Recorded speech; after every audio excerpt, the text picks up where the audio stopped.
Hello friends, तो आज की जो हमारी वीडियो है ना, तो उसमें हम डिस्कस करने वाले हैं जो स्विफ्ट में डिफरेंट डिफरेंट टाइप के एट द रेट हम यूज़ करते हैं उनसे रिलेटेड।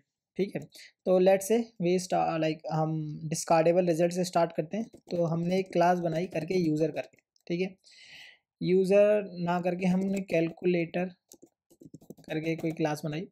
अब ये क्या करने वाला है, हमने फंक्शन किया रिटर्न सम। ये क्या करने वाला है, दो का नंबर का सम करेगा, रिटर्न करेगा। तो रिटर्न 2+2।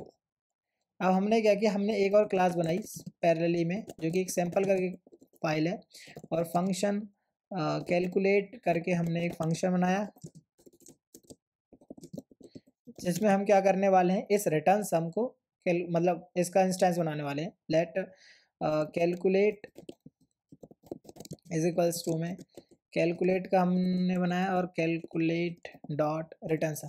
अब जब मैं इतना एग्जीक्यूट करूँगा ना, तो क्या मुझे वार्निंग देने वाला है, क्यों? क्योंकि जो इसका रिजल्ट है मैं कहीं यूज़ नहीं कर रहा ना, तो इसको अवॉइड करने के लिए मैं क्या कर सकता हूँ, एट द रेट डिस्कार्डेबल रिजल्ट। तो अब मैं करूँगा तो मुझे वार्निंग नहीं मिलेगी। तो एक यूज़ केस जो एट द रेट का हम यूज़ करते हैं, तो one of the use case ये है। ठीक है, अब लेट से मैंने सेम ही क्लास बनाई, पर अब मैं क्या करने वाला हूँ, मैं यहाँ पे लिखने वाला हूँ at the rate property wrapper. अब जब मैंने प्रॉपर्टी, अब डिस्कार्डेबल रिजल्ट का कोई यूज़ नहीं है, ठीक है। अब मैंने प्रॉपर्टी रैपर लिखा, तो जब मैं इसको हटा दूँ तो प्रॉपर्टी रैपर को लिखते ही मुझे क्या बोलेगा, ये वार्निंग देगा। क्या देगा कि मुझे रैप्ड वैल्यू को एक रैप्ड वैल्यू मुझे डिफाइन करना पड़ेगा। तो मैं यहाँ पे एक रैप्ड वैल्यू मैंने डिफाइन की जो कि स्ट्रिंग रिटर्न करेगी। क्यों, मैं बता देता हूँ क्यों। जैसे हम एक और वेरिएबल और बना लेते हैं, प्राइवेट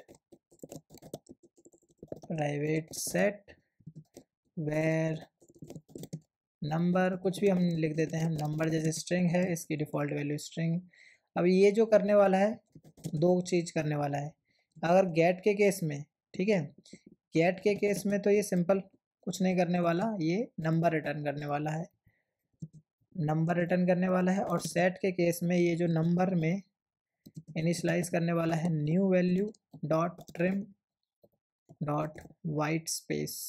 ठीक है, जो भी नई वैल्यू इसमें एंटर होगी उसको सिंपल नंबर में डाल देगा विद, मतलब वाइट स्पेस को हटा के। ठीक है, हम इसका इनिट भी बना सकते हैं, नंबर बना दिया हमने।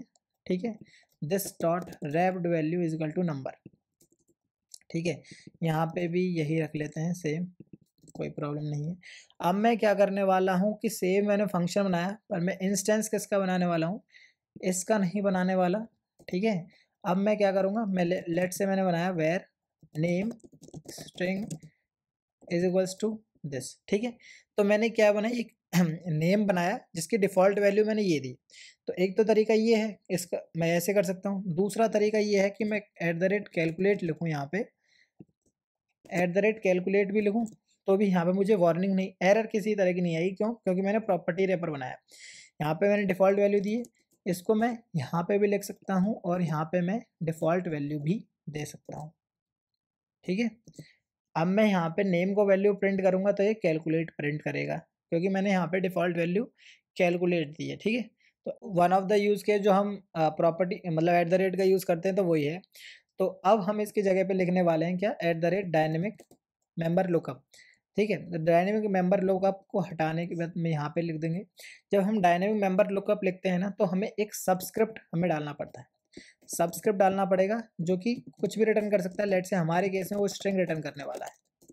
ठीक है, स्ट्रिंग रिटर्न करने वाला है। अब जैसे इसका यूज़ केस क्या है, जैसे हम कोई एक डिक्ट बनाते हैं, ठीक है, डिक्शनरी बनाई हमने, और डिक्शनरी में हमने डाला नेम, ये की है, ठीक है, और ये इसकी वैल्यू है, ये है। अब मैं वैल्यू फैच करूँ तो अब मैं क्या करूँगा, मुझे ऐसे वैल्यू फैच करनी पड़ेगी। ठीक है, मैं नाम पास करूँगा जो मुझे वैल्यू रिटर्न करेगा। एक तो यूज़ केस ये है। तो अगर मुझे सबस्क्रिप्ट में ऐसे निकालना हो डिक्ट, अब मुझे अगर ऐसे निकालना हो डिक्ट डॉट नेम, तो इस केस में तो मैं नहीं निकाल पाऊंगा और ये मुझे एरर भी देगा। ठीक है, तो इस एरर के लिए ही यहाँ पे हम जो है डायनेमिक मेंबर करके प्रॉपर्टी है, और यहाँ पे मेंबर जो है हमें देना पड़ेगा। यहाँ पे मेंबर किसी भी टाइप का होगा। लेट से अब हम इसको यहाँ पे ना बना के, अब यहाँ पे हम बना रहे हैं इसको, और रिटर्न करने वाले हैं डिक्ट में जो भी हम मेंबर पास करेंगे और अगर उसे कुछ नहीं मिल पाता है तो हम डिफ़ॉल्ट वैल्यू एम्प्टी पास करने वाले हैं, ठीक है। तो अब हम यहाँ पे करेंगे var calculate is equals to calculate. अगर मैं अब लिखूँ कैलकुलेट डॉट नेम तो मुझे ये एरर नहीं देगा कुछ भी, ठीक है, ना तो एरर दी, क्यों, और जबकि नेम तो मैंने कहीं लिखा ही नहीं है, तो ये डायनेमिक मेंबर है ना। तो अब यहाँ पे मैं कुछ भी दूँ, नेम दूँ, एज दूँ, वैल्यू दूँ, कुछ भी दूँ, यहाँ पे ये एरर नहीं देने वाला है, क्यों, क्योंकि ये डायनेमिक मेंबर है। और अब मैं यहाँ पे लिखूँ नेम डॉट नेम, तो यहाँ पे जो भी वैल्यू आएगी वो इसमें रिटर्न हो जाएगी और मैं इसे प्रिंट कर सकता हूँ, कुछ भी कर सकता हूँ, ठीक है। तो वन ऑफ द प्रॉपर्टी जो हम @ यूज़ कर सकते हैं तो वो ये भी यूज़ कर सकते हैं, ठीक है। फोर्थ तो सिंपल ही है, जैसे अगर मुझे मान लो कि ये सिंपल फंक्शन है, फंक्शन इसको हटा देते हैं, @ जैसे मुझे iOS 13 के लिए ही चलाना है तो सिंपल @ अवेलेबल है iOS, और iOS 13 में ही चलाना है या 13 से ऊपर वाले में चलाना है तो one of the case use कर सकते हैं ये वाला, ठीक है।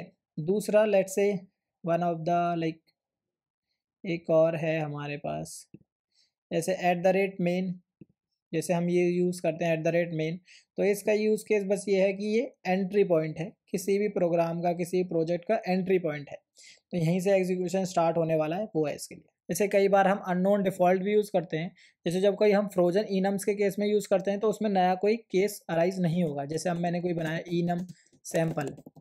इनम सैम्पल और केस ए और केस बी, तो ये अगर ये फ्रोजन स्ट्रक्ट है या फ्रोजन इनम है तो इसके केस में क्या है कि इसमें नया केस अराइज नहीं होगा, मतलब नया केस ऐड नहीं होगा, केस सी केस डी कोई ऐड नहीं होगा। लेकिन जब नॉन फ्रोजन है तो इन फ्यूचर इसमें केस सी भी आ सकता है, केस डी भी आ सकता है। तो उस केस को सॉल्व करने के लिए हम जैसे क्लास यूज़र लिखा मैंने और मैंने इसका एक इंस्टेंस बनाऊंगा, ठीक है। मैंने मान लो एग्जीक्यूट करके मैंने कोई एक फंक्शन बनाया और मैंने लिखा var sample is equals to sample dot A, ठीक है। स्विच लगाया मैंने सैम्पल पे, केस डॉट ए प्रिंट